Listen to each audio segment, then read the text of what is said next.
Little mount. అప్పట్లో మద్రాస్ పట్టణంగా పిలువబడేటువంటి ఈ పట్టణంలోనే యేసుక్రీస్తు శిష్యుడైనటువంటి తోమా గారు సువార్త ప్రకటించినట్లుగా మనం గమనించవచ్చు.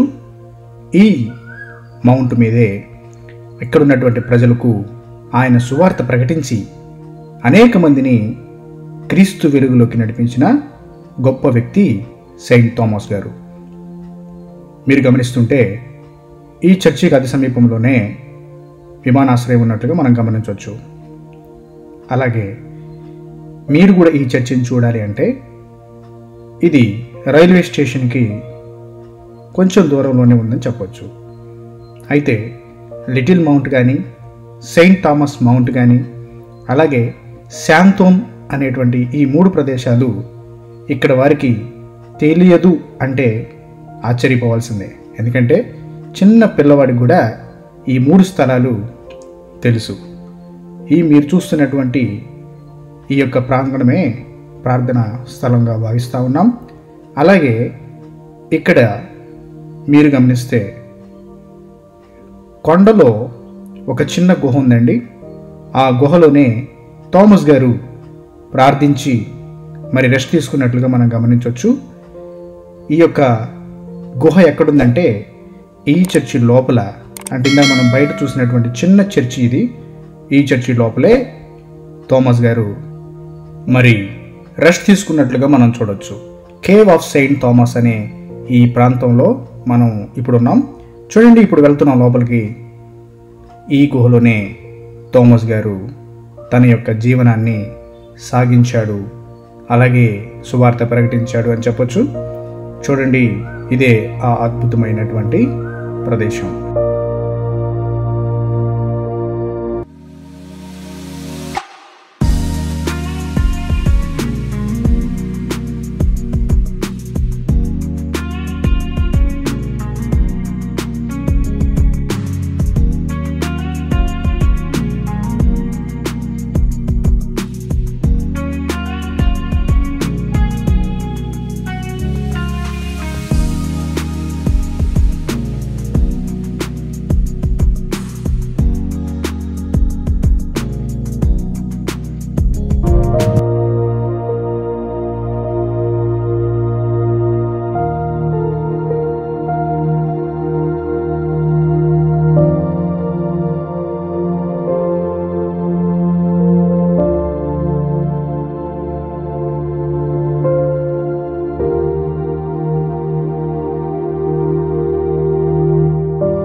సో ఇప్పుడు మనం బయటకు వెళ్తున్నాం.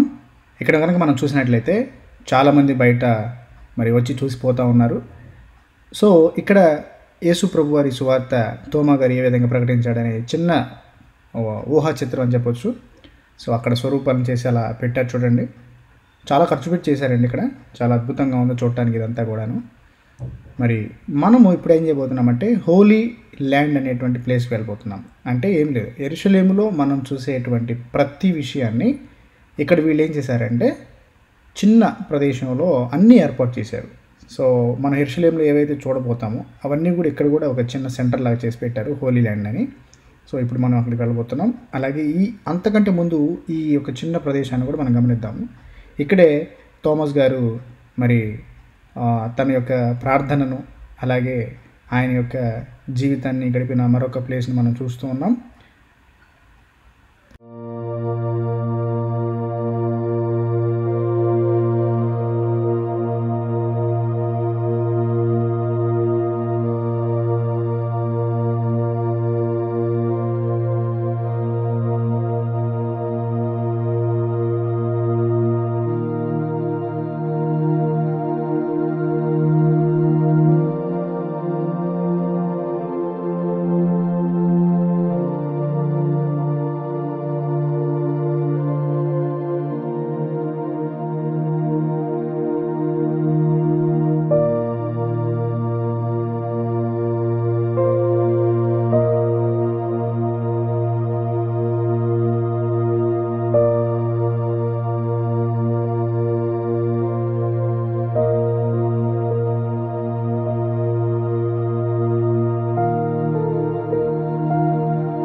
మనం కనుక గమనించినట్లయితే థోమస్ గారి దగ్గరికి మరి వాక్యం వినడానికి వచ్చినటువంటి ప్రజలకి ఒకరోజు థోమస్ గారు వాటర్ అవసరమైనప్పుడు ఈ విధంగా కొండను కొట్టి ఇక్కడ వాటర్ని వచ్చేటట్లుగా ఒక అద్భుత కార్యం చేశాడని చెప్పేసి ఇక్కడ రాసించారండి.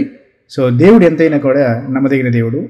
ఆల్రెడీ చరిత్ర మనకు తెలుసు. పాత నిబంధనలో మోషే తన కర్రతో కొండను కొట్టినప్పుడు మరి నీటిని సంపాదించినట్లుగా మనం చూస్తాం.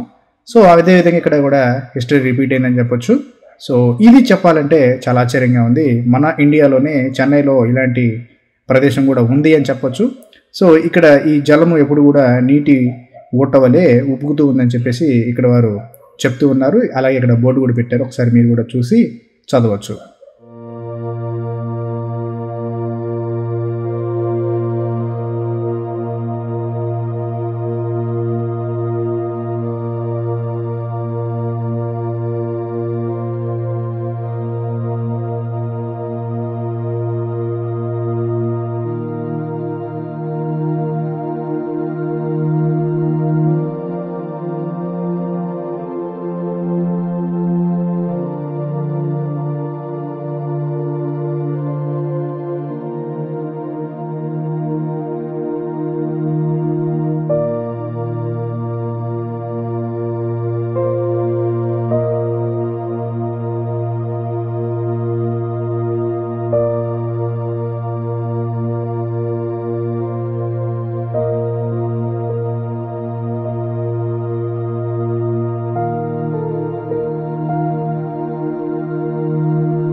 సో ఇప్పుడు మనం బయటకు వచ్చేసాం. బయటకు వచ్చిన తర్వాత ఈ యొక్క ప్రాంగణం అంతా కూడా ఈ విధంగా ఉంది.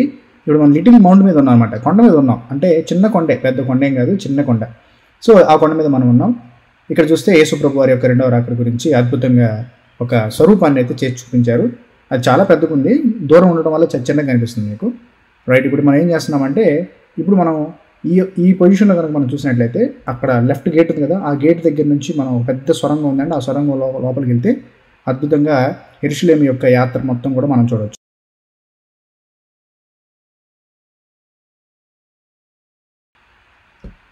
ఇప్పుడు ఈ ప్రదేశంలోనే ఒక చర్చ్ ఉందండి. ఆ చర్చ్ పేరు హోలీ క్రాస్ చర్చ్ అంటండి. ఆ చర్చిని మనం చూడబోతున్నాం. అంటే ఇందులో యేసు ప్రభు వారి యొక్క నిజమైనటువంటి శిలువ ఒక చెక్క ముక్కను తీసుకొచ్చి ఇక్కడ పెట్టి అక్కడ ఒక అద్భుతమైన చర్చిని ఏర్పాటు చేశారండి. సో ఇక్కడ చూడండి, హోలీ క్రాస్ చర్చ్ ఇది. సో చాలా అద్భుతంగా ఉంది. లోపలంతా పీస్ఫుల్గా సైలెంట్గా, పిన్ డ్రాప్ సైలెంట్ అనమాట. ఇంకా మాట్లాడకూడదు మనం ఎవరం కూడా. సో అంత బాగుంది లోపల. సో చక్కగా మరి మేము వెళ్ళాము, మేము కూడా చూసాము. అక్కడ ఉన్నటువంటి అతను కూడా మాతో ఎక్స్ప్లెయిన్ చేశాడు ఇక్కడ ఉన్నటువంటి ప్రతి విషయం కూడా. సో ఆ యొక్క సిలువ ముక్క ఎక్కడుందంటే అక్కడ ఉన్నటువంటి ఒక చిన్న పెట్టెలో అక్కడ పెట్టి ఉంచారు. అది కూడా మీకు చూపిస్తాను.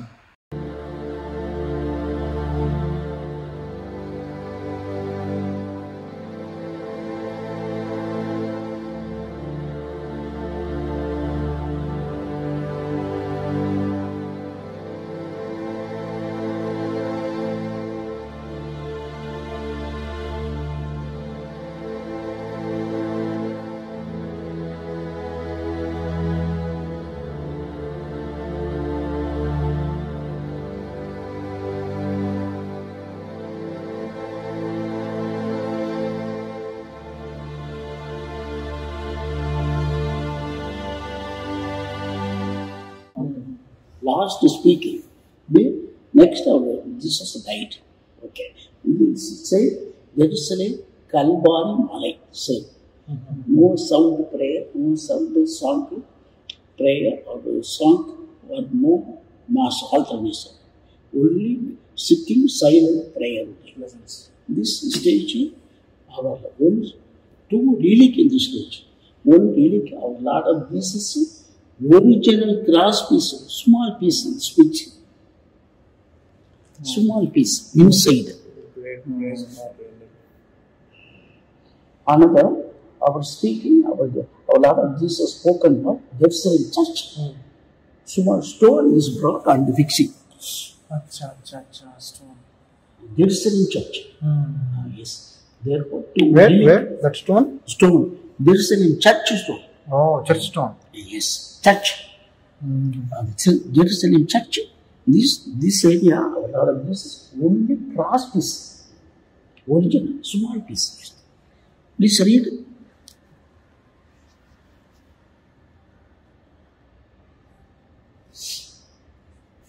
Okay.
ఇక్కడ మీకు కనిపిస్తుంది యెరూషలేములో యేసు ప్రభు వారిని చనిపోయిన తర్వాత చుట్టబడినటువంటి ఒక క్లాత్ అండి. అలాగే ఇది యేసు ప్రభు వారిని మరి శిలువ మీద ఊరేగిస్తున్నప్పుడు అక్కడ ఒక మహిళ వచ్చి యేసు ప్రభు వారి మొహం మీద తుడిచిన టవల్తో అచ్చుముద్రలను ఆధారంగా చేసుకొని యేసు ప్రభు వారి యొక్క రూపం ఈ విధంగా ఉందని చెప్పేసి వాళ్ళు చెప్తా ఉన్నారు. సో ఇక్కడ యేసుప్రభు వారిని చుట్టినటువంటి ఆ టవల్ ఏదైతే ఉందో దాన్ని స్కాన్ చేసి తర్వాత ప్రాసెస్ చేసి చూస్తే ఈ విధంగా ఆయన యొక్క ఎముకలు, గాయాలు కనిపిస్తూ ఉన్నాయి.